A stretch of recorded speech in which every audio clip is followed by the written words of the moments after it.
सबसे पहले इस अलीगढ़ की पावन भूमि पर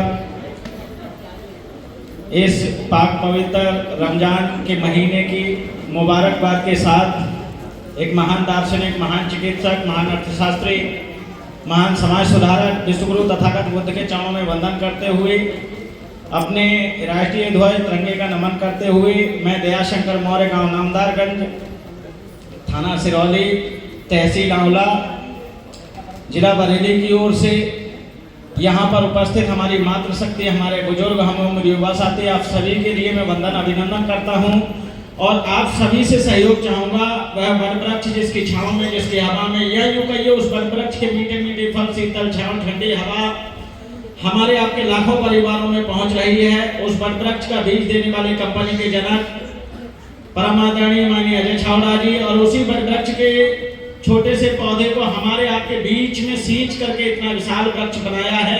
इस पूरी बगिया के मालिक, करता धरता हमारे बिजनेस गुरु आदरणीय जनाब मोहम्मद दिलशाद साहब, और हमें आपको एक दूसरे से मिलने का, मुखातिब होने का जो सुनहरा सा अवसर दिया, मौका दिया। आज की इस व्यवसाय कार्यक्रम के मैन हीरो बड़े भाई हैदर अली जी, उनकी पूरी टीम, तो मैं आप सभी लोगों से सहयोग चाहूंगा। इन तीनों ही महान हस्तियों के सम्मान में दिल की गहराइयों से एक बार जोरदार तालियां हो जाए। अगला सहयोग हम आपसे चाहेंगे, यदि आप लोग यहाँ पर नहीं आए होते, ध्यान से सुनना इस बात को,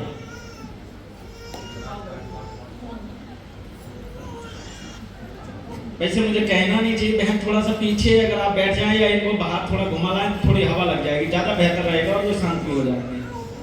हाँ, यहाँ तो नहीं, मौसम कैसा है ना गर्मी का थोड़ा सा। हाँ, तो अब कंजूसी नहीं चलेगी। अगला सहयोग हम आपसे चाहेंगे, यदि आप लोग यहाँ पर नहीं आए होते तो भी कुछ ना कुछ कर रहे होते, या तो आप अपना जरूरी काम निपटा रहे होते जहां से आपके घर परिवार को चलाने के लिए पैसा आता है।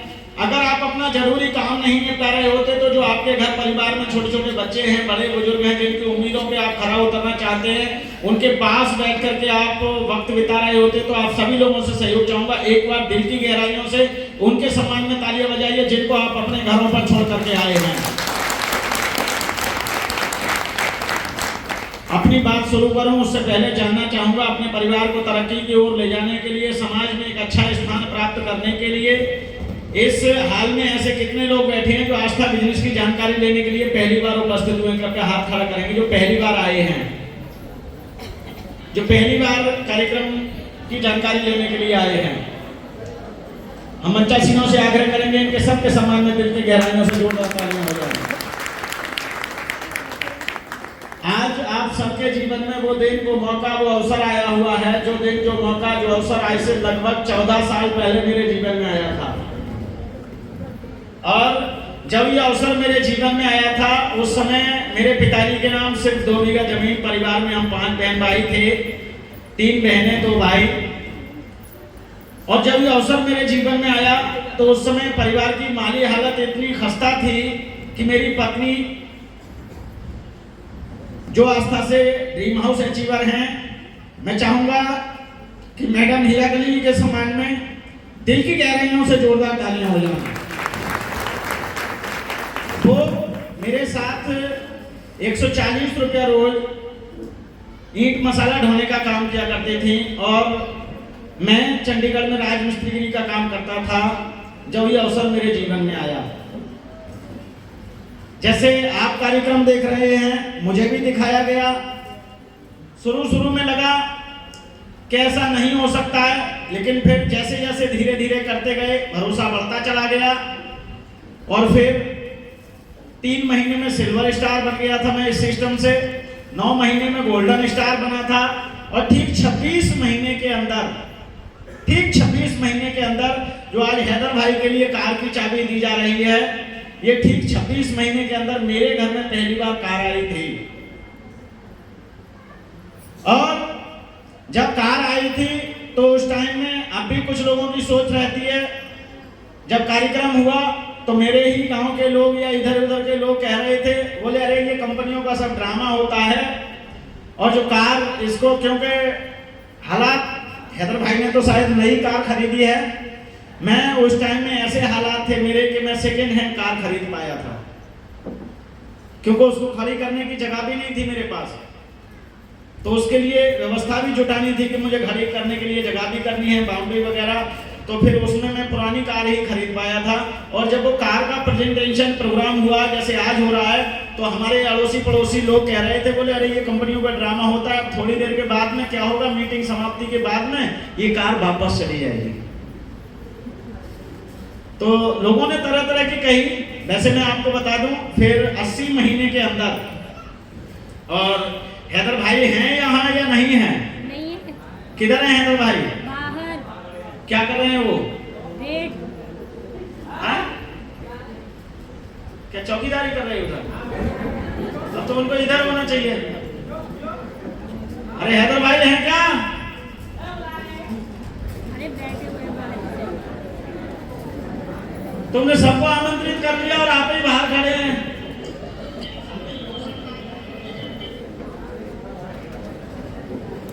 जब मेरा डायमंड आया था तो उस समय मेरे सीनियर महोदय ने मुझे एक बहुत बड़ी सीख दी थी। बोले बेटा, आप कार लेना चाहते हो तो अच्छी बात है, कार ले लो। और जो पुरानी कार ली थी, मैं आपको उसको भी थोड़ा सा 1 मिनट में बताना चाहूंगा कि सेकेंड हैंड कार ली तो मेरे सीनियर ने कहा कि तुम्हारे बाप दादाओं ने कभी बकरी ना चुगाई। क्या? और तुम्हारा नंबर आ गया ऊंट चुमाने का। क्या? तुम्हारा नंबर आ गया? क्या हुआ भाई? ये तो जब ऊंट चुगाने का नंबर आ गया तो बेटा ऐसे करो, आपका सिस्टम में थोड़ा सा, मैं अपने बारे में बता रहा हूं जो साहब ने बताया था। तो फिर ऐसे करो, ये कार ले ली है तो अब इस कार के साथ में अब आपको उन लोगों के साथ मेहनत करनी है। आप ये कतई मत सोचना कि आप सीनियर हो गए 3000 लोगों के। हैदर भाई ध्यान से सुनिए बात, ये आप कतई नहीं सोचना कि ये आप 3000 लोगों के सीनियर हो गए। तो मेरे सीनियर महोदय ने उस समय 2 लाइनें मुझे बताई थी, वो लाइनें मुझे बहुत अच्छी तरह से याद हैं। और आप लोग भी अगर जानना चाहते हैं तो जितने भी डायमंड स्टार हैं उनके लिए मैं कहना चाहूंगा, खुशियां उन्हें नहीं मिलती। जो आदरणीय जनाब मोहम्मद इरशाद साहब ने मुझे 2 लाइनें सिखाई थी, वो लाइनें ये हैं, खुशियां उन्हें नहीं मिलती। किसको? जो अपनी शर्तों पर जीवन जिया करते हैं। खुशियां उन्हें नहीं मिलती जो अपनी शर्तों पर जीवन जिया करते हैं। मैंने कहा फिर सर किसको मिलती हैं? बोले खुशियां तो उनके दरवाजे की कुंडी खटखटाती हैं जो दूसरे की खुशी के लिए अपने जीवन के मायने बदल दिया करते हैं। दूसरे की खुशी के लिए अपने जीवन के मायने बदल दिया करते हैं। बस मैंने संकल्प ले लिया कि जिन लोगों की वजह से आज मेरे घर में कभी नई साइकिल खरीदने की हैसियत नहीं हुआ करती थी, आज ये कार आई है, तो मैं तब तक अब चैन की सांस नहीं लूंगा हैदर भाई, जिन लोगों की मेहनत की वजह से मेरे घर में कार आई, जब तक मैं उनको कार तक के सफर में नहीं पहुंचा दूंगा, उनकी जिंदगी नहीं बदल दूंगा, तब तक मैं अपनी जिंदगी को ये समझूंगा नहीं कि मैं डायमंड स्टार हूं। मैं तो आपका सेवक हूं जी। और वो सेवा करते करते ठीक 80 महीने के अंदर आखिरी लेवल का भी चेक आया मेरे घर। और अब 3 बार वो लेवल मेरे घर में आ चुकी है। और मैं आप सभी लोगों को बताऊं कि आज जब से मैंने काम करना शुरू किया है तो तमाम लोग पहले के सीनियर हुआ करते थे, उनको पर्ची लिख के देनी पड़ती थी कि सर आप अपना बैकग्राउंड जरूर बताएं। जैसे हमारे राजेश कुमार गुप्ता जी थे, उनके सम्मान में भी जोरदार तालियां हो जाएं। उनका भी बैकग्राउंड ऐसा होता था कि जब भी उनके बैकग्राउंड में जाते थे तो अंदर से एक भावुकता आती थी। तो मेरे भी हाथ में जब भी माइक आता है तो आज से 14 साल पहले का दिन याद करने के बाद ऐसा लगता है कि ये सब कुछ कैसे बदल गया।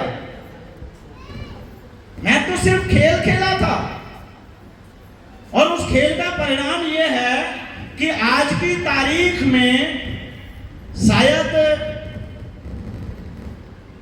बगिया के माली आदरणीय जनाब मोहम्मद इरशाद साहब हैं, लेकिन मुझे अपने ऊपर फक्र है, गर्व है और आपकी शिक्षा पर, आपकी देख रेख पर मुझे गर्व है कि अब मुझे कंपनी एमडी के सर के सामने कहने में कोई संकोच नहीं है कि सर मैंने संकल्प लिया था कि मैं भी एक दिन वो व्यक्ति बन के आऊंगा कि मेरे टीम से ज्यादा ड्रीम हाउस अचीवर किसी की टीम में नहीं होंगे। और आज दोनों टीमों को आप ग्रोथ निकाल करके देख लीजिए, बराबर के ड्रीम हाउस मेरी टीम से निकल चुके हैं, जिनकी संख्या 12 हो चुकी है, 6 इधर और 6 इधर। तो ये सब गुरु का आशीर्वाद रहा है, जिनमें एक dream house achiever new dream house बने भाई जितेंद्र मौर्य जी। मैं आपको बता दूं अभी इनका रेशियो तो अभी आप कंफर्म देखेंगे तो नहीं आ रहा है, वैसे इनके रेशियो से मेरे ख्याल से शायद 25 फार्म एक्स्ट्रा जमा हो चुके हैं। जो ड्रीम हाउस का रेशियो उससे ज्यादा जमा हो चुके हैं, और कल 3 बजे के बाद में अगर उसे भी देखेंगे तो मैं समझता हूँ वहाँ हेड ऑफिस में वो फीडिंग होकर आपके सामने सब आ जाएगी। और हमारे बीच एक नए बैठे हैं डायमंड स्टार भाई धर्मेंद्र मौर्य जी, तो इनके सम्मान में भी जोरदार तालियां बनती हैं। ये भी अब आपके बीच आया करेंगे तो नई कार के साथ आया करेंगे, तो बहुत अच्छा सुनहरा सा पल आप सब लोगों के बीच आया है अगर आपने इसे समझ लिया। और मैं आपको एक चीज और बता दूं, पिछले 3 दिन से मैं एक बात कह रहा हूं मीटिंग में, क्योंकि 3 दिन से मैं लगातार मीटिंग में हूं। अभी 25 तारीख की मीटिंग में था, तब भी मैंने पूछा था, कल पे भी जो मीटिंग करके आया हूं वो भी पूछा था, और आज फिर से वही सवाल है। ये इंसान की जिंदगी चलाने के लिए इंसान की जिंदगी में सबसे जरूरी चीज क्या है? अरे पीछे वालों, आवाज आ रही है आपके कानों पर? तो ये व्यक्ति जिंदा बोल रहा है या मुर्दा है? हाँ? जिंदा आदमी जिंदा लोगों से ही बात कर रहा है या 2-4? अरे हैं सब, तो उसके लिए तालियां बजा दो, बुला कर लाया है। तो मेरा सवाल सुनो, इंसान की जिंदगी को चलाने के लिए आज के समय में सबसे महत्वपूर्ण चीज, सबसे जरूरी चीज क्या है? हाँ? क्या है? अरे पीछे वालों, अम्मा के लिए जोरदार तालियां हो जाए। अच्छा ये बताइए, अब हमारी जो माताएं बहनें हैं जो घर में चौका बर्तन करती हैं, सुबह उठते ही आपकी जिंदगी का सबसे महत्वपूर्ण काम कौन सा होता है? आपके उस दिन का सबसे महत्वपूर्ण काम कौन सा होता है?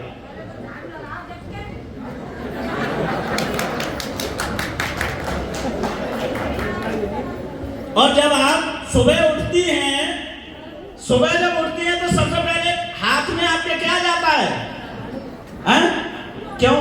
क्योंकि सबसे महत्वपूर्ण काम घर के कामों में झाड़ू होता है, तो पहले झाड़ू से ही निपट लिया जाए, उसके बाद में सारे काम किए जाए। यही होता है ना? तो इंसान की जिंदगी में सबसे जरूरी चीज क्या है? तो फिर इसी को ना कमा लिया जाए, बाद में देखी जाए सब लीला। अरे सबसे जरूरी चीज अगर पैसा है तो इसी को कमा लिया जाए, पहले इसी से निपट लिया जाए। कौन कौन निपटने के लिए तैयार है इससे? अब किसी को कमाएंगे, बाद में देखेंगे सब दुनियादारी। तो फिर देख लेना। तो साथियों, बहुत अच्छा अवसर आपके जीवन में आया हुआ है। बस मैं 2 लाइन कहने के बाद अपनी वाणी को विराम दूंगा। हाँ सर, मैं आ गया, मैं समझ रहा था हमारे संकट मोचन जी अब इशारा करने वाले हैं, नजर तो रहती है सर। अब आपके बीच में हैं, 12-14 सालों से आपसे सीखा है, आपके आभारी रहेंगे ताउम्र। हुआ था जन्म गरीबी में मेरा, हुआ था, आपकी बात कह रहा हूं, हुआ था जन्म गरीबी में मेरा, उस पर ना अंकुश था मेरा, उस पर ना अंकुश था मेरा। अगर मेरे जिस समय जन्म हुआ, मेरे घर में अगर आटा था रोटी बनाने के लिए, तो मैं उसकी रोटी बनाने की स्थिति में नहीं था। अगर मेरे घर आटा नहीं था तो मैं ला कर रखने की स्थिति में नहीं था। शायद दुनिया का कोई भी शख्स उस स्थिति में नहीं बदल सकता अपने घर के हालातों को, कोई अंकुश नहीं होता है। तो लिखा है, हुआ था जन्म गरीबी में मेरा, उस पर ना अंकुश था मेरा, कमजोर सोच कमजोर रहा, कमजोर ही माहौल था मेरा, सोच भी कमजोर थी। अरे भाई, हमारे जीवन में ये सब कुछ होता तो हम भी कुछ अच्छा कर लेते, हमारा ही जन्म क्यों गरीबी में होता? उस पर ना अंकुश था मेरा, कमजोर सोच कमजोर रहा, कमजोर ही माहौल था मेरा। जब माहौल भी कमजोर था, तुम नहीं कर सकते, वो सब कर सकते हैं, दिलसाजी कर सकते हैं, ये कर सकते हैं, वो नहीं कर सकते, सब ऐसे ही कहा। लेकिन फिर हुआ क्या? गुरुजी ने बताया, यदि आप कामयाब होना चाहते हो, और आपको भी मशवरा है, यदि आप लोग भी आस्था के इस इतिहास में ड्रीम हाउस के रूप में आप अपना नाम अंकित कराना चाहते हैं, तो आपको एक ही बात माननी पड़ेगी, जो व्यक्ति इस आस्था के बिजनेस के प्रति नकारात्मक बात करे, कोई भी हो चाहे, जो व्यक्ति इस बिजनेस के प्रति नकारात्मक बात करे उससे दूरी बना लो। क्या करना है? दूरी बना लो। और जो इस बिजनेस के प्रति आशावादी बात करे उसका साथ चुन लो। बस मैंने ही वही किया। हुआ क्या?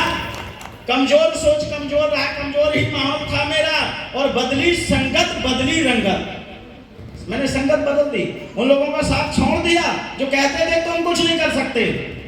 मैंने उन लोगों का साथ सुन लिया कि दयाशंकर तुम सब कुछ कर सकते हो। बदली संगत बदली रंगत, गुरु चरणों में जा बैठा और जीरो से हीरो बना दिया। मैं भी गरीब का बेटा था। और हीरो कैसे बन गया? यहाँ पर बैठे हुए कितने लोगों ने मेरा घर देखा है, जो मेरे घर तक घूमने आए? बता दो भाई। हैं? आप गए हैं? जो गए हैं वो हाथ खड़े करेंगे ईमानदारी से। अच्छा, आप लोग गए हैं? मेरा जन्म हुआ नामदारगंज में, गरीब था। मेरे बेटे का जन्म हो गया, गरीब था। लेकिन जिस घर को बदौलत आस्था परिवार मैंने बनवा के तैयार किया है पिछले 2-3 साल में, उस घर में अब जो बच्चा पैदा होगा वो गरीबी के हालात में पैदा होगा क्या? नहीं। अरे होगा क्या? नहीं होगा ना।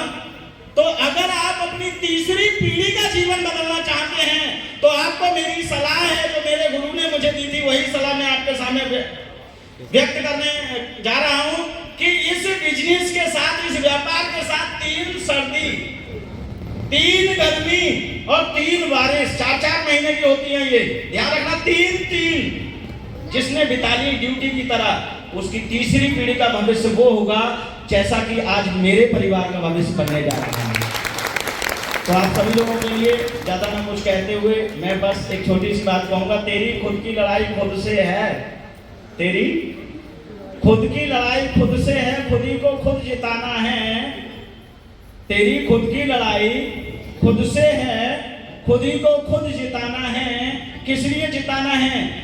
गरीबों की भी किस्मत में अमीरी का खजाना है। और तुम्हें जो बोलते हैं हैदर भाई तुम कुछ कर नहीं सकते, तुम्हें जो बोलते हैं जसवीर जी तुम कुछ कर नहीं सकते, उनसे कह देना रुक जाओ बेटे, इसी रास्ते पे चल करके ड्रीम हाउस बन के दिखाना। फिर देखे जाकर तो 1-2 उठोगे कपड़े जलाकर, और यदि आप आस्था के फूलों में बैठोगे आकर, तो मैं बड़े दावे के साथ कहता हूँ आप सभी लोग उठोगे निश्चित रूप से कपड़ों में खुशबू लाकर। आप सभी लोग उठोगे निश्चित रूप से कपड़ों में खुशबू लाकर। इसी के साथ जय भारत, जय आस्था परिवार, नमो बुद्धाय, ऑल द बेस्ट साथियों।